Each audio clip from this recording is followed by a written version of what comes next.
Hello दोस्तों, आज हम लोग बात करेंगे वैश्विक क्षय रोग रिपोर्ट 2024। एक्चुअली हम लोग जो डिस्कस करने वाले हैं वो वर्ल्ड जो टीबी यानी ट्यूबरकुलोसिस होता है, एक बीमारी होता है जो माइक्रोबैक्टीरियम से होती है। उसे हम लोग हिंदी में क्षय रोग कहते हैं अर्थात टीबी। इसे इंग्लिश में शॉर्ट में हम लोग टीबी बोलते हैं, जिससे फुल फॉर्म होता है ट्यूबरकुलोसिस।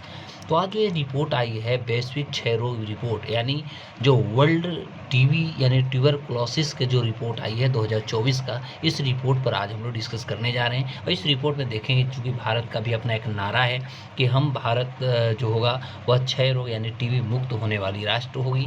तो मैंने इस बात इसको लेकर के सरकार के द्वारा क्या क्या योजनाएं चल रही है, अभी तक हम कहाँ पर पहुँचे हैं, हमारे जो लक्ष्य निर्धारित की लक्ष्य को कहाँ तक हासिल कर चुके हैं, और अभी कितने हमारे साथ समस्याएं हैं, कहाँ तक भी लक्ष्य हासिल करने में भी समस्याएं, उस सारी चीज़ों पर आज हम लोग बात करने वाले हैं।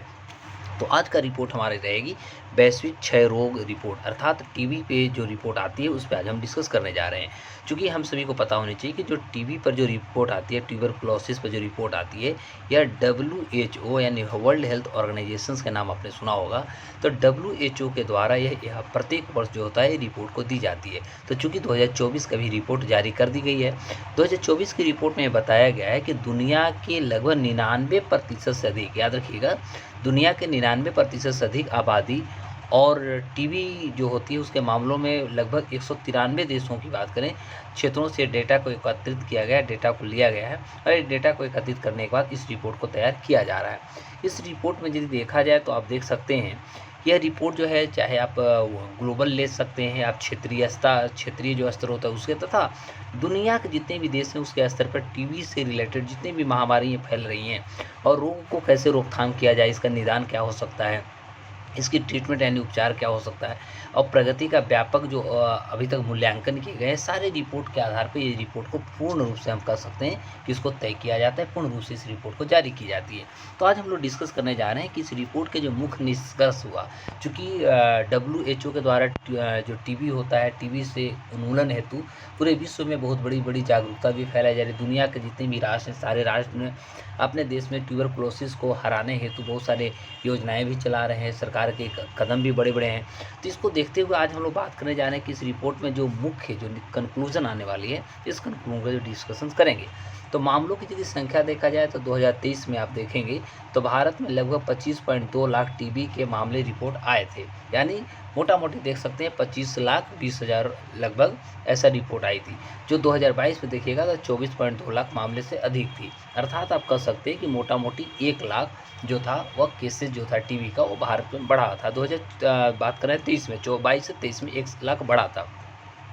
वहीं वैश्विक योगदान की यदि बात करें तो भारत और इंडोनेशिया 2021 से लेकर के 2023 की रिपोर्ट यदि आप देखते हैं तो टीबी के वैश्विक मामलों में कुल वृद्धि लगभग 45% अकेले दोनों राष्ट्रों में हुआ, भारत और इंडोनेशिया में। इस तरह आप कह सकते हैं लगभग 45% टीबी जो होता है उसका एक बहुत बड़ा, आप कह सकते हैं कि कहीं ना कहीं उसका जो जिम्मेवारी है या उत्तरदायी है वो भारत और इंडोनेशिया को प्राप्त है। वहीं शीर्ष 5 देश की बात करें जिसमें भारत और इंडोनेशिया के अलावा आप चीन को रख सकते हैं, फिलीपींस है, पाकिस्तान भी शामिल है। और इस तरह से यदि ये सभी राष्ट्रों को बात कर लें, भारत, इंडोनेशिया, चीन, फिलीपींस और पाकिस्तान की बात करें, तो दुनिया में जितने भी टीबी का पेशेंट है उसका लगभग 56% जो है वह खास तौर पे 5 देशों में पाई जाती है। वहीं प्रगति और लक्ष्यों की बात करें तो भारत ने 2015 से 2023 के मध्य यदि देखेंगे तो टीबी के मामला में लगभग हम कह सकते हैं 18% का गिरावट दर्ज किया गया है। यह विश्व स्वास्थ्य संगठन द्वारा जो 2025 तक 50% के लक्ष्य को कम करने के लिए जो भी कार्य किए जा रहे हैं, कदम उठाए जा रहे हैं। इसी प्रकार टीबी से संबंधित मौतों में लगभग 75% के लक्ष्य के मुकाबले को केवल हम कह सकते हैं कि मात्र 24% इसमें कमी आई है, जो कि हमारा लक्ष्य जो है वह 75% कम करने का, लेकिन 24% हमने हासिल किया है।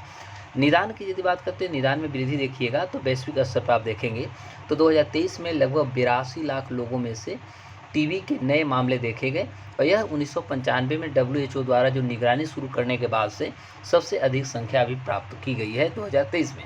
वहीं निगरानी की बात करें तो 2023 में टीबी कोविड-19 को पीछे छोड़ते हुए आप मान सकते हैं कि यह संक्रामक रोग बहुत तेज़ी से फैला था।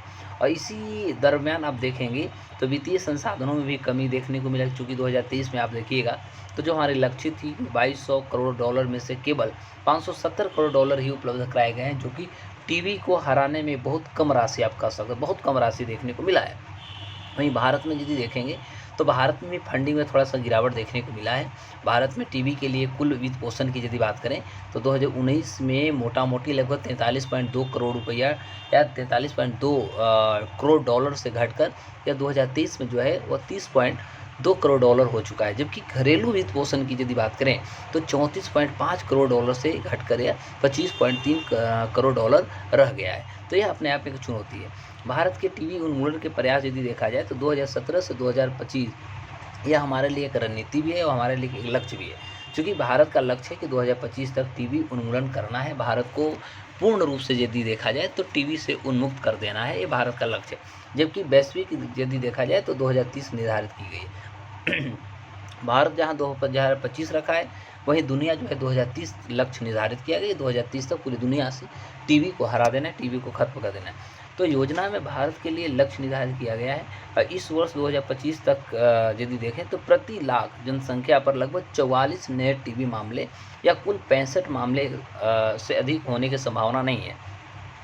वहीं उपचार और कवरेज की बात यदि किया जाए तो भारत ने अभी तक यदि देखिएगा तो लगभग 85% उपचार कवरेज सुनिश्चित किया है और सरकार टीबी के उपचार के लिए मुफ्त दवाइयाँ प्रदान करती है। लेकिन आपको मैं बता दूं कि टीबी का उपचार लंबा और महंगा हो सकता है, जो कि जिस तरह से महामारी एक तरह से फैला कोविड-19 के दौर में भी कोविड से भी ज़्यादा ये संक्रामक बहुत तेज़ी से फैले हैं। तो इसको लेकर के कहीं न कहीं अभी सरकार को और जो कह सकते हैं कठोर के साथ-साथ कह सकते हैं जो स्ट्रेटजी होनी चाहिए, कदम उठानी पड़ेगी। अब होता है कि विश्व क्षय रोग दिवस कब मनाई जाती है? चूँकि मैं आपको बता दूँ कि प्रत्येक वर्ष यदि देखिएगा तो 24 मार्च याद रखिएगा, प्रत्येक वर्ष जो होता है 24 मार्च को खास तौर पे विश्व क्षय रोग दिवस मनाई जाती है। वहीं 2024 का इस साल का जो विषय था वह था यानी स्लोगन कह सकते हैं या टैगलाइन कह सकते हैं, हाँ हम टीबी को ख़त्म कर सकते हैं, हाँ यस है ना, वी कैन इरेडिकेट ट्यूबरकुलोसिस। तो इस साल का ये हमारा जो था ये कह सकते हैं टैगलाइन था।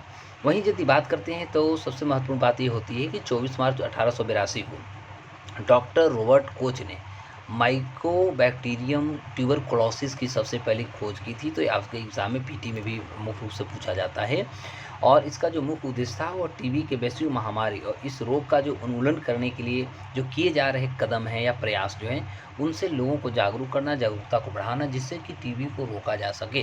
तो इसको देखते हुए पूरा विश्व जो है इस पे आगे बढ़ रही है। WHO खास तौर पे देखिएगा तो WHO इस पे सबसे ज़्यादा महत्वपूर्ण जो होता है कदम उठाकर आगे बढ़ रही है, जिससे कि दुनिया से 2030 तक ये डेडलाइन याद रखिएगा कि 2030 तक वैश्विक जो हमारा टीबी का समस्या है इसको ख़त्म करना है। वहीं यदि आपकी भारत की बात करें तो भारत जो है 2025 हमारा डेडलाइन है, यानी 2025 के अंत तक भारत जो होगा वह टीबी उन्मुक्त करने की हर कोशिश संभव करेगा। फिर हम लोग इस तरह नए एपिसोड के साथ मिलते हैं, तब तक के लिए नमस्कार, जय हिंद।